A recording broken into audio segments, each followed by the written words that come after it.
Hello guys, ഇന്നൊരു തട്ടിക്കൂട്ട് ബർഗറിൻ്റെ recipe കണ്ടാലോ. ഇന്ന് ഇതെൻ്റെ സ്വന്തം റെസിപ്പിയാണ്, അമ്മയുടേതല്ല. അപ്പോൾ ഇതിലേക്ക് ഞാനൊരു 4-5 കഷ്ണം ചെറിയ കഷ്ണം ചിക്കൻ എടുത്തിട്ടുണ്ട്. നിങ്ങൾക്ക് കൂടുതൽ വേണമെങ്കിൽ കൂടുതൽ കഷ്ണം എടുക്കുക.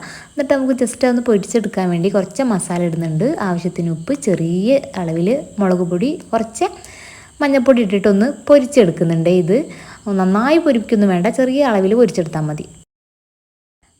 ഓവറായിട്ട് മൊരിയിച്ചെടുക്കണ്ട, ജസ്റ്റ് ഒന്ന് വേവണ തരത്തിൽ നമ്മൾ അതൊന്ന് എടുക്കുന്നുണ്ട്. എന്നിട്ട് അതൊന്ന് ജസ്റ്റ് ഒന്ന് പിച്ച് പൊളിക്കണം. അതായത് ഒന്ന് ചെറുതാക്കിയിട്ട് നമ്മൾ കൈ കൊണ്ട് തന്നെ ഒന്ന് എടുക്കുന്നുണ്ട്. എടുക്കാൻ അതുപോലെ ആക്കുന്നുണ്ട്. അതിനുശേഷം നമ്മൾ എന്താ ചെയ്യേണ്ടത്, നമ്മൾ കുറച്ച് ഒരു ചെറിയ കഷ്ണം കുക്കുംബറും ചെറിയ കഷ്ണം തക്കാളിയും ചെറിയൊരു കഷ്ണം സവാളയും കുനുകുന അരിഞ്ഞ് വെക്കണം. എന്നിട്ട് നമ്മൾ വീട്ടിൽ തന്നെയാണ് മയോനൈസ് ഉണ്ടാക്കിയിട്ടുള്ളത്. അപ്പോൾ അതും പിന്നെ നമ്മൾ കുറച്ച് കെച്ചപ്പൊക്കെ ചേർത്തിട്ട് നന്നായിട്ട് മിക്സ് ചെയ്യണം. അതായത് നമ്മൾ അരിഞ്ഞ് വെച്ചിരിക്കുന്ന ആ വെജിറ്റബിൾസിലേക്ക് ഇതൊക്കെ ഇട്ടിട്ട് നന്നായിട്ട് മിക്സ് ചെയ്തെടുക്കണം. നമ്മളിത് വീട്ടിൽ തന്നെ ഉണ്ടാക്കിയ മയമാണ് കേട്ടോ, കുറച്ച് ഉണ്ടാക്കിയിട്ടുള്ളൂ. അപ്പോൾ ഇതെല്ലാതും കൂടി നമ്മൾ മിക്സ് ചെയ്യുന്നുണ്ട്. എന്നെ ഹെൽപ്പ് ചെയ്യാൻ വേറെ 2 പേരും കൂടി ഉണ്ട്, അമ്പൂസും ലച്ചൂസും ഉണ്ടായിരുന്നു. അങ്ങനെ ഞങ്ങൾ ഓരോ കഥകളൊക്കെ പറഞ്ഞ് ഇങ്ങനെ ഉണ്ടാക്കിക്കൊണ്ടിരിക്കുകയാണ്.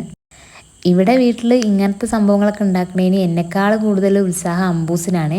അപ്പോൾ അവനത് കുഞ്ഞേച്ചി നമുക്ക് ഇങ്ങനെ ഉണ്ടാക്കാം അങ്ങനെ ഉണ്ടാക്കാമെന്ന് പറഞ്ഞിട്ട് ഒരുപാട് ഐഡിയാസ് പറഞ്ഞു തരുന്നുണ്ട് അതിൻ്റെ ഇടയ്ക്ക് കേട്ടോ. അങ്ങനെ നമ്മളിതെല്ലാം മിക്സ് ചെയ്തിട്ട് ഈ ഒരു പരിവാക്കി എടുത്തിട്ടുണ്ട്. അങ്ങനെ നമ്മളിവിടെ ബർഗർ ബണ്ണായിട്ട് ആ ചെറിയ ബണ്ണാണ് എടുത്തിട്ടുള്ളത്. അങ്ങനെ ഒരു 3-4 ബണ്ണ് എടുത്തിട്ട് നടു കീറിയിട്ട് നമ്മൾ ഉണ്ടാക്കി വെച്ചിട്ടുള്ള ഫില്ല് അതിൽ വെച്ച് കൊടുക്കുകയാണ്. എന്നിട്ട് കുറച്ച് കെച്ചപ്പും കാര്യങ്ങളൊക്കെ കുറച്ച് ഡെക്കറേറ്റ് ചെയ്യുന്നുണ്ട്.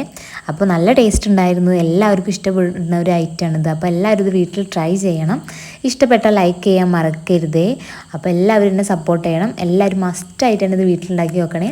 അപ്പോൾ താങ്ക്